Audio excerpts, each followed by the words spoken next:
मैं Madhu Chaudhary, associate professor in government Lohia college Churu. Cytology के व्याख्यानों की श्रृंखला में हम वायरस पर चर्चा कर रहे हैं और पूर्व के वीडियो में हम बैक्टीरियोफेज वायरस की संरचना के बारे में चर्चा कर चुके हैं। आज हम लाइफ साइकिल ऑफ बैक्टीरियोफेज पर चर्चा करेंगे।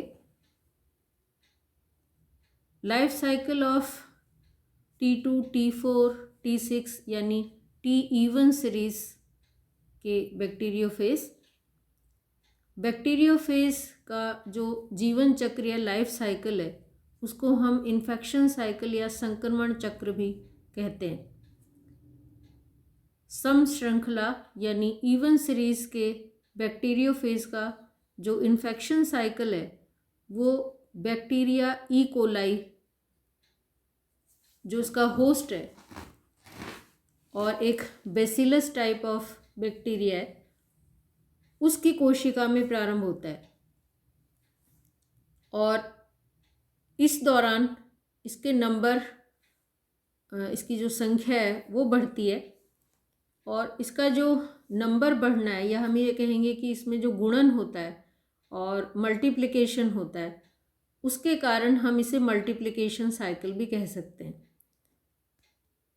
हम इसे प्रजनन भी कभी कभी कहते हैं पर ये प्रॉपर या कहें उपयुक्त शब्द नहीं है क्योंकि प्रजनन जैसा प्रोसेस या प्रक्रिया वायरस में नहीं पाई जाती, तो हम इसे मल्टीप्लिकेशन साइकिल ही कहते हैं। बैक्टीरियोफेज में गुणन या मल्टीप्लिकेशन की जो क्रिया है वो दो प्रकार से होती है, एक लयन या लाइसिस, सेकंड लाइसोजेनी या लयजनकता। आज हम लाइसिस पर या लयन पर चर्चा करेंगे। लाइसोजेनी में सेकंड स्टेप वहाँ भी लयन होता है, लेकिन लाइसोजेनी में जैसा हम पूर्व में भी देख चुके हैं कि जो टेम्परेट या शीतोष्ण फेज के वायरस होते हैं वो उनका डीएनए या फेज डीएनए बैक्टीरियल डीएनए के साथ जुड़ जाता है और फिर वो उसके साथ गुणन करता है। देन सेकेंड स्टेप में उसमें जब वो फ्री हो जाता है बैक्टीरियल डीएनए से तो उसमें लाइसिस की प्रक्रिया होती है। लेकिन जो वायरुलेंट फेज या वायरस होते हैं उनमें उग्र जिनको कहा जाता है उनमें लाइफ साइकिल लाइसिस की क्रिया के द्वारा पूरा होता है। लाइसिस में जो वायरुलेंट बैक्टीरियोफेज है उनका इन्फेक्शन साइकिल या लाइफ साइकिल लगभग 20 मिनट का होता है और ये जो सारी क्रिया है ये इसके प्रारंभ में शुरू में जो बैक्टीरिया है ई कोलाई या होस्ट सेल है उसकी कोशिका भित्ति को अपघटित किया जाता है यानी तोड़ा जाता है और उसके बाद में इन्फेक्शन या कहें कि जो बैक्टीरियोफेज वायरस है उसका मल्टीप्लिकेशन की जो प्रक्रिया है वो प्रारंभ होती है उस बैक्टीरियल सेल के तोड़ने के साथ, जब वो इंजेक्ट कर दिया जाता है उसका डीएनए होस्ट सेल के अंदर। लाइटिक साइकिल के पूरे प्रक्रिया को, पूरे प्रोसेस को हम लगभग 10 चरण में या 10 स्टेप में यहाँ अध्ययन करेंगे।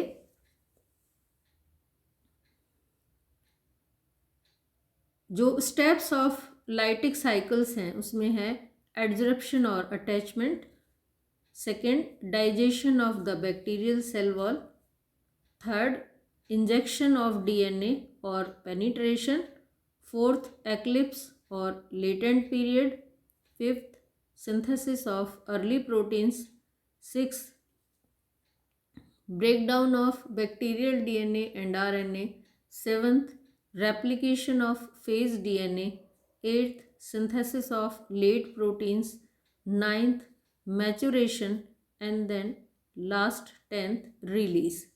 यहाँ हम देख रहे हैं, पहले हम स्ट्रक्चर देख चुके हैं, ये T1 सीरीज का बैक्टीरियोफेज वायरस हम यहाँ देख रहे हैं। देन फर्स्ट स्टेप एडजॉर्प्शन और अटैचमेंट। एडजॉर्प्शन और अटैचमेंट में जैसा हम यहाँ देख रहे हैं, ये बैक्टीरियल सरफेस है, उसका सेल वॉल, बैक्टीरियल बॉडी का सरफेस। ये फेज वायरस है, बैक्टीरियोफेज।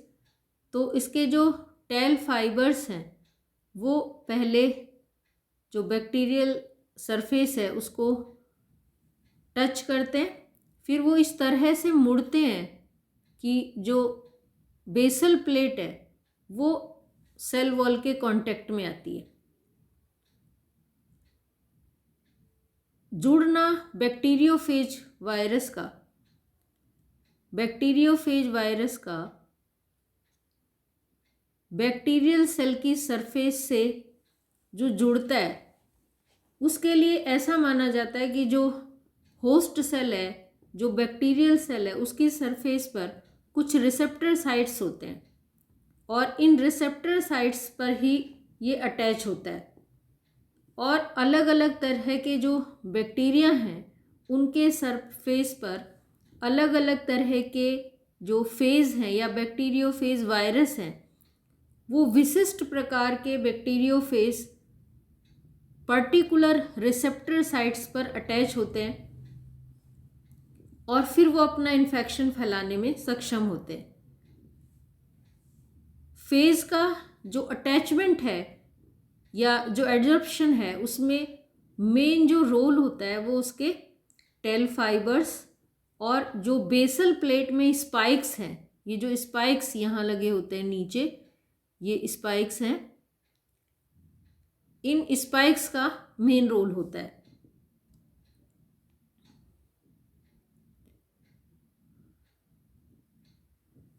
द सेकेंड स्टेप आता है digestion of the bacterial cell wall.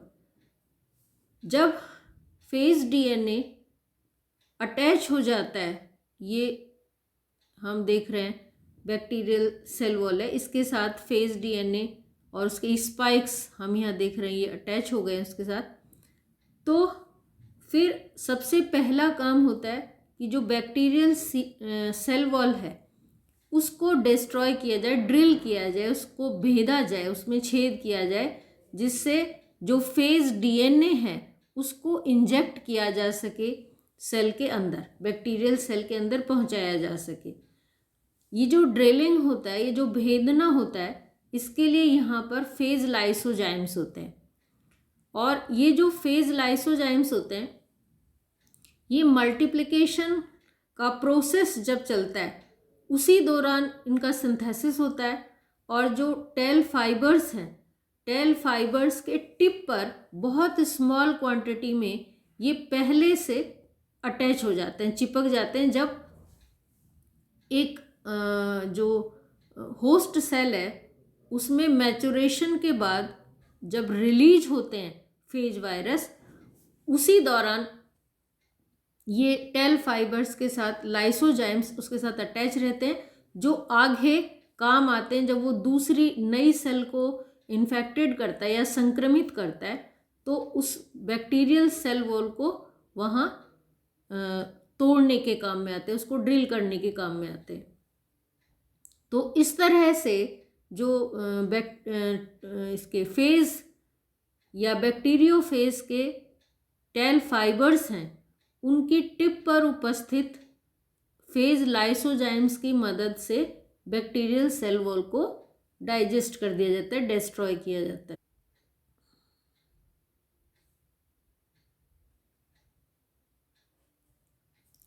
Then third, injection of DNA और पेनिट्रेशन।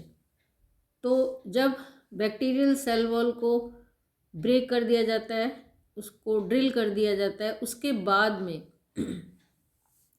जो सेंट्रल ट्यूबुलर कोर है, वो सेंट्रल ट्यूबुलर कोर में एक संकुचन होता है और उस संकुचन के साथ ही जो डीएनए है, फेज डीएनए, ये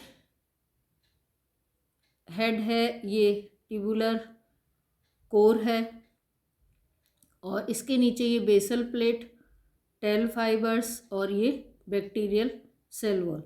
तो जब ये अटैच हो जाता है इसके साथ में, ये स्पाइक्स हैं, तो इस ट्यूबुलर कोर में संकुचन होता है और जो फेज डीएनए है, ये फेज डीएनए बैक्टीरियल सेल के अंदर एंटर कर जाता है। इस दौरान जो सेंट्रल कोर है, ये जो सेंट्रल कोर है या इसको हम टेल बोलते हैं इसका, इसमें संकुचन होता है। ये जो संकुचन इसमें होता है, इसके लिए पहले से जो टेल शीथ है, इस टेल शीथ में एक एटीपी एनर्जी पहले से संग्रहित रहती है, पहले से यहाँ उपस्थित है। तो एटीपी एंजाइम और कॉन्ट्रैक्टाइल प्रोटीन ये पहले से टेल शीथ में उपस्थित होते हैं और इसमें जो एक कॉन्ट्रैक्शन होता है, एक संकुचन होता है, उसके लिए पर्याप्त ऊर्जा इसमें पहले से संग्रहित रहती है। और इस एक संकुचन के कारण ही इसके जो डीएनए है, फेज डीएनए है, वो इंजेक्ट कर दिया जाता है बैक्टीरियल सेल के अंदर।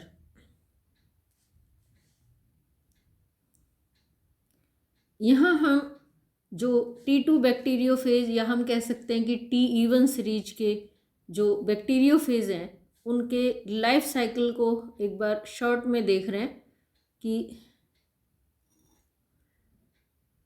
ये फर्स्ट यहाँ ये फेज या बैक्टीरियोफेज वायरस है और ये बैक्टीरियोफेज वायरस इस बैक्टीरियल सेल की सरफेस के साथ अटैच होता है। फिर इसके जो टेल फाइबर्स हैं वो इसके साथ अटैच होते हैं, स्पाइक्स अटैच होते हैं और उसके बाद ये जो सेंट्रल कोर या ट्यूबुलर कोर है ये संकुचित होती है और उसके बाद में ये फेज डीएनए इससे बाहर आता है, ड्रिल जो किया गया है बैक्टीरियल सेल वॉल को, और यहाँ जब ये संकुचित हो जाता है सेंट्रल कोर, तो फेज डीएनए बैक्टीरियल सेल के अंदर एंटर कर जाता है और जो कैप्सिड या खोल है, प्रोटीन का जो खोल है, वो बाहर यूजलेस हो जाता है अब और कोशिका की सतह के बाहर ही रह जाता है वो। फिर फेज डीएनए जो होता है वो बैक्टीरियल डीएनए और आरएनए इनको ब्रेक करता है, तोड़ता है और जो खुद के डीएनए है या हम इसको कह सकते हैं फेज डीएनए, इनका रेप्लिकेशन शुरू हो जाता है, इनका नंबर बढ़ना शुरू हो जाता है। हम यहाँ देख रहे हैं कि एक से ज़्यादा ये बन गए हैं। जब फेज डीएनए या हम इनको कहें कि अर्ली प्रोटीन्स फॉर्म हो जाते हैं, तो उसके बाद में जो फेज का बॉडी है उसका कैप्सिड और सेंट्रल को ट्यूबुलर कोर और बेसल प्लेट, इसमें हेड और टेल फाइबर्स, ये अलग अलग पार्ट के रूप में, अलग अलग सेपरेट पार्ट के रूप में वहाँ पर फॉर्म होते हैं और फिर धीरे धीरे इनकी असेंबलिंग होती है, ये जुड़ते हैं आपस में। हेड जो डीएनए है उसको कैप्सिड सराउंड कर लेता है और उसके बाद में ट्यूबुलर कोर है वो उनके साथ अटैच हो जाते हैं, फिर जो फाइबर्स हैं वो जुड़ते हैं और ऐसे कर करके पूरा असेंबलिंग के बाद में जो सारी चीज़ें आपस में जुड़ जाती हैं, तब फेज वायरस पूरे बन जाते हैं। हम इसको कहते हैं मैचुरेशन। तो परिपक्व हो जाते हैं वो। फिर उसके बाद में इस जो परिपक्व होते हैं और जो फॉर्मेशन होता है पूरे जो फेज बॉडी है उसका, उस दौरान में यहाँ पर लाइटिक एंजाइम्स भी फॉर्म होते हैं और काफ़ी अमाउंट में लाइटिक एंजाइम जब फॉर्म हो जाते हैं बैक्टीरियल सेल के अंदर या होस्ट सेल के अंदर, तो उसके बाद में फिर क्या होता है कि जो अमाउंट है लाइटिक एंजाइम्स का वो बढ़ जाता है और बैक्टीरियल सेल बर्स्ट हो जाती है। बैक्टीरियल सेल जब बर्स्ट होती है तो रिलीज हो जाते हैं फेज, जो बैक्टीरियोफेज वायरस नए बने हैं वो रिलीज हो जाते हैं सेल से, या कहें कि बाहर मीडियम में फैल जाते हैं, क्योंकि ये तो जो बैक्टीरिया का सेल है वो सिंगल सेल है यहाँ पर, तो इसके कारण ये बाहर मीडियम में रिलीज हो जाते हैं और फिर ये फ्री रहते हैं दूसरे बैक्टीरियल सेल को इन्फेक्टेड करने के लिए। जब ये रिलीज हो रहे होते हैं बैक्टीरियल सेल से बाहर, जब सेल बर्स्ट होता है तो इसके जो टेल फाइबर्स हैं इनके टिप पर कुछ अमाउंट में लाइटिक एंजाइम यहाँ पर अटैच हो जाता है, और जब ये वापस इन्फेक्शन दूसरी सेल में फैलाते हैं तो उस सेल को, उसकी जो सेल वॉल है उसको डिस्ट्रॉय करने में ये लाइटिक एंजाइम वहाँ पर काम आता है। तो इस तरह से पूरा जो लाइटिक साइकिल है वो कंप्लीट होता है। आगे हम देखते हैं नेक्स्ट स्टेप। जब इंजेक्ट हो गया है डीएनए तो फिर नेक्स्ट स्टेप क्या होता है, इसका मतलब फेज डीएनए बैक्टीरियल सेल के अंदर एंटर कर गया है। उसके बाद आता है एक्लिप्स और लेटेंट पीरियड, यानी जो बैक्टीरियल सेल है उसको इम्यून कर देना कि दूसरा कोई भी बैक्टीरियोफेज या कोई भी दूसरा वायरस उसमें इन्फेक्शन ना फैलाए, उसमें एंटर ना करे। तो बैक्टीरियल सेल को वो इम्यून कर देता है कि वो जो वायरस उसमें एंटर कर गया है वही उसके अंदर मल्टीप्लाई करेगा। और इस इम्यूनिटी में फिर फर्स्ट वो इसको इम्यून करता है, देन सेकेंड जो होस्ट सेल है या बैक्टीरियल सेल है उसमें जितने भी सिंथेसिस प्रोसेस चल रहे हैं, डीएनए का, आरएनए का, प्रोटीन का संश्लेषण और दूसरी जितनी भी साइटोलॉजिकल प्रोसेस वहाँ पर चल रहे हैं, वो सब सप्रेस कर दिए जाते हैं, वो बंद कर दिए जाते हैं। और ये जो इम्यून करना बैक्टीरियल सेल को या होस्ट सेल को, एंड देन जो साइटोलॉजिकल प्रोसेस हैं होस्ट सेल के, उन सबको सप्रेस करना, ये सारा प्रोसेस जो होता है इसको हम कहते हैं कि जो वायरस है या बैक्टीरियोफेज है वो बैक्टीरियल सेल के ऊपर अब एक पैरासाइट हो गया है, तो वो उसके ऊपर परजीवी बन गया है। Then next step, synthesis of early protein. जब बैक्टीरियल सेल को या होस्ट सेल को इम्यून कर दिया गया है, उसके पूरे साइटोलॉजिकल जो रिएक्शंस हैं, बायोकेमिकल रिएक्शंस हैं, उन सब को स्टॉप कर दिया गया है, सप्रेस कर दिया गया है और फेज डीएनए वहाँ मौजूद है, तो जो नेक्स्ट स्टेप होता है एक्लिप्स के बाद में वो होता है कि जो डीएनए है फेज डीएनए, वो फेज डीएनए बैक्टीरियल सेल के मशीनरी को यूज़ करके, उसमें जो सेल ऑर्गेनल्स हैं जो सिंथेसिस करते हैं, जो सिक्रीशन करते हैं, उन सब सेल ऑर्गेनल्स को यूज़ करके अपने जो खुद के डीएनए है, फेज डीएनए है, उसके अकॉर्डिंग एमआरएनए का सिंथेसिस करता है। और उसके बाद में जब एमआरएनए बन जाते हैं, फेज डीएनए से जो एमआरएनए बनते हैं, जो उसके अकॉर्डिंग बनते हैं जो फेज डीएनए, तो उनसे फिर आरंभिक प्रोटीन बनते हैं, अर्ली प्रोटीन्स बनते हैं। और ये जो अर्ली प्रोटीन्स बनते हैं, इन अर्ली प्रोटीन्स से जो फेज डीएनए है उसका भी रेप्लिकेशन शुरू हो जाता है और नए जो फेज डीएनए हैं वो बनना शुरू हो जाते हैं। यूँ कहें कि वायरल डीएनए जो है उनका नंबर बढ़ना शुरू हो जाता है। जो अर्ली प्रोटीन्स हैं उसमें जो नए नए प्रोटीन का सिंथेसिस होता है जो फेज डीएनए से बनने वाले एमआरएनए के द्वारा बनाए जाते हैं ऐसे प्रोटीन्स। तो उन अर्ली प्रोटीन्स में जो प्रोटीन बनते हैं वो हैं फेज डीएनए के संश्लेषण के लिए एंजाइम, बैक्टीरियल एमआरएनए को तोड़ने के लिए आरएनएज एंजाइम, बैक्टीरियल डीएनए को तोड़ने के लिए डीएनेज एंजाइम, और जो बैक्टीरियल डीएनए है, अब यहाँ प्रश्न ये उठता है कि जब डीएनएज यहाँ है तो वो बैक्टीरियल डीएनए को तोड़ रहे हैं तो फेज डीएनए को क्यों नहीं ब्रेक कर रहे हैं।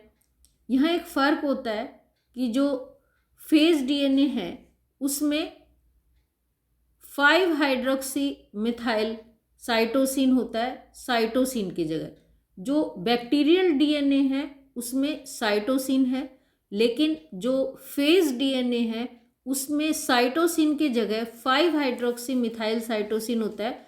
जो डीएनएज जो ब्रेक कर रहे हैं बैक्टीरियल डीएनए को, वही डीएनएज फेज डीएनए को इसलिए ब्रेक नहीं कर पाते क्योंकि यहाँ एक चेंज ये साइटोसिन में पाया जाता है और ये उसको रेजिस्टेंट बना देता है डीएनएज से, और इसी कारण से जो बैक्टीरियल डीएनए है वो ब्रेक हो जाते हैं और जो फेज डीएनए है वो वहाँ पर स्थिर बना रहता है, वो रेजिस्ट रहता है और वो नहीं टूटता है डीएनए से। इसके अलावा यहाँ डिग्रेडेटिव एंजाइम्स होते हैं, और ये जो डिग्रेडेटिव एंजाइम्स हैं ये जो फेज डीएनए है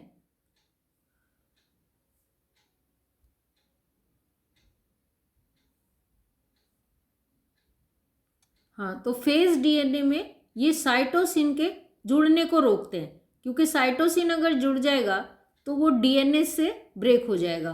तो साइटोसिन की जगह यहाँ पर इसको कन्वर्ट किया जाएगा 5 हाइड्रोक्सी मिथाइल साइटोसिन में।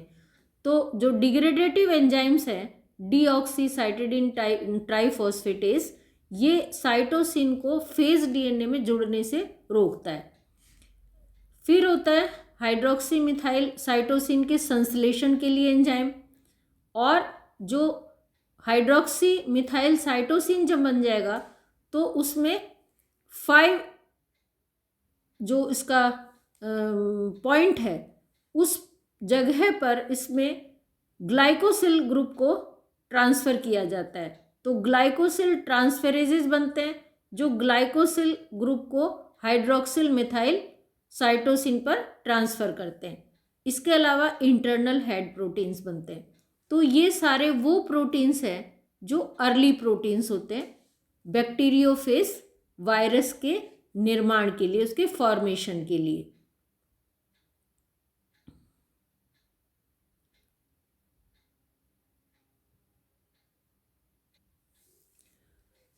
Then next point, breakdown of bacterial DNA and RNA, and 7th replication of phase DNA।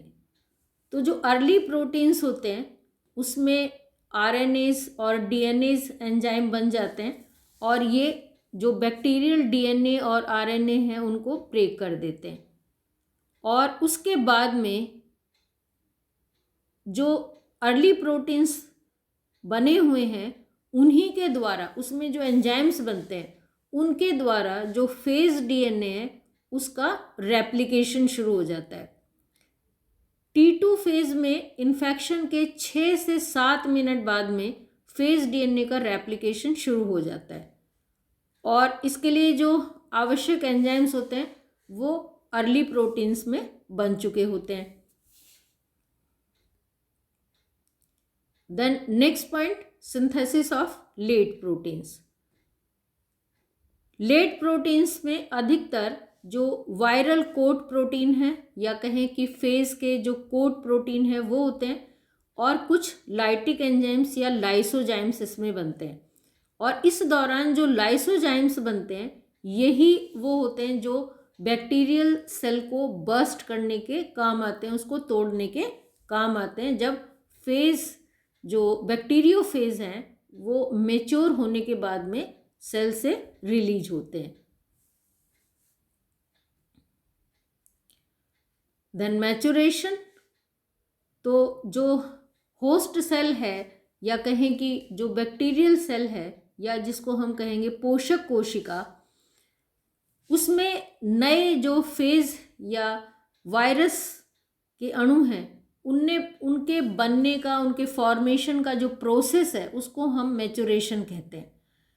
इसमें अलग अलग इसके पार्ट, जैसे हम पहले देख चुके हैं, बनते हैं। हेड अलग बनता है, जो प्रोटीन का खोल है वो न्यूक्लिक एसिड्स को कवर करता है, इसको हम उसका हेड पार्ट बोलते हैं। फिर उसका ट्यूबुलर कोर पार्ट, या जिसको हम टेल कहते हैं, वो फॉर्म होता है। टेल फाइबर फॉर्म होते हैं, स्पाइक्स फॉर्म होते हैं, और फिर ये अलग अलग बने हुए जो भाग हैं वो सब एक दूसरे के साथ असेंबल होते हैं, जुड़ते हैं। और फिर ये जो जुड़ना है इसको हम कहते हैं मैच्योरेशन। जब होस्ट सेल के अंदर या पोषक कोशिका के अंदर नए जो फेज अणु है या वायरस हैं वो फुल्ली फॉर्म हो जाता है उनका बॉडी, तो ये मैच्योरेशन है। और इसमें सबसे बाद में पुच्छ तंतु या कहें टेल फाइबर्स फॉर्म होते हैं। लगभग 200 मेच्योर फेज या कहें वायरस फॉर्म होते हैं एक होस्ट सेल में या बैक्टीरियल सेल में, और उसके बाद में लाइसिस की जो प्रोसेस है उसके बाद में ये फ्री हो जाते हैं। मैच्योरेशन के लिए जो E1 सीरीज के वायरस हैं या बैक्टीरियोफेज वायरस हैं, उनमें 70 से 100 जीन्स इन्वॉल्व रहते हैं। इसमें से लगभग 50 जीन्स वो होते हैं जो सिर्फ मॉर्फोजेनेसिस में इन्वॉल्व रहते हैं। हेड पार्ट के लिए लगभग 18 जीन्स होते हैं, और टेल पार्ट के लिए लगभग 21 जीन्स होते हैं। टेल फाइबर्स के लिए इन्वॉल्व होते हैं 6 जीन्स। मैच्योरेशन के बाद में रिलीज होता है। रिलीज में जो नए बैक्टीरियोफेज बने हैं वो होस्ट सेल के या बैक्टीरियल सेल के फटने के बाद उसकी बॉडी से बाहर निकल जाते हैं। ये जो बैक्टीरियल सेल या होस्ट सेल का फटना होता है ये या तो सडन एक्सप्लोजन से होता है या बर्स्टिंग से होता है, और उसके बाद में जो मेच्योर बैक्टीरियोफेज हैं या मेच्योर वायरस हैं वो दूसरे जो बैक्टीरियल सेल हैं या होस्ट सेल हैं उनको संक्रमित करने के लिए पूर्ण रूप से तैयार होते हैं, मेच्योर होते हैं। तो इस तरह से हम देखते हैं जो बैक्टीरियोफेज वायरस हैं E1 सीरीज़ के, TE1 सीरीज़ के, उनमें किस तरह से इन्फेक्शन साइकिल या उनका लाइफ साइकिल, लाइटिक साइकिल या लयन चक्र पूरा होता है। अपने अगले वीडियो में हम देखेंगे लाइसोजेनिक साइकिल और दूसरे तरह के वायरसेस, इसी के साथ प्रियॉन्स, वायरोसॉइड्स, वायरॉइड्स और वो सारे माध्यम जिनके द्वारा वायरस संक्रमण फैलाने में सक्षम होते हैं। धन्यवाद।